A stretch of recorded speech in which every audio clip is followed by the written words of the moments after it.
Dito mga bossing Benedetta naman katapat ko. Dito ako nahirapan kasi ang lakas mang hit and run. Nawala na rin ng pag-asa kakampi ko dahil binubugbog rin sila ng katapat nila. Pero sabi ko kayata, gagawa na naman tayo ng milagro dito. Pati rin ako nabugbog na rin ng kalaban ng hirap sabayan hero nila.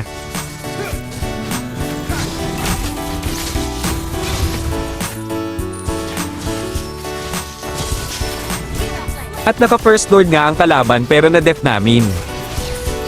Pagkatapos nun sisimulan ko na ang demolition sa torre nila para ma-pressure sila.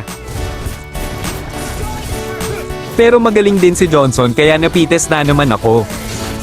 Tas GG na daw sabi ni Selena, napites lang ako hindi pa tapos ang digmaan.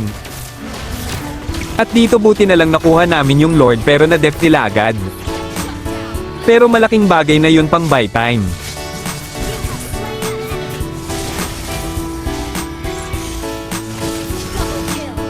Nagyabang pa nga yung Leslie baka mamaya matalo pa mapahiya lang siya.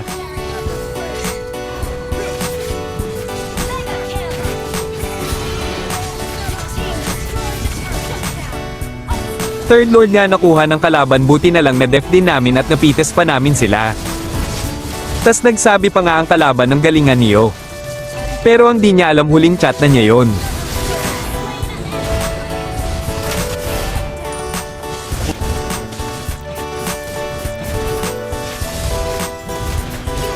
At nakuha namin ang Lord dahil sa pagkakamali nilang yun. At sure ako matatapos na ta.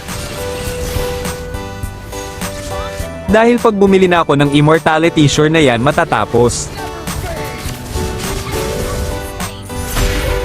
AFK pala core namin.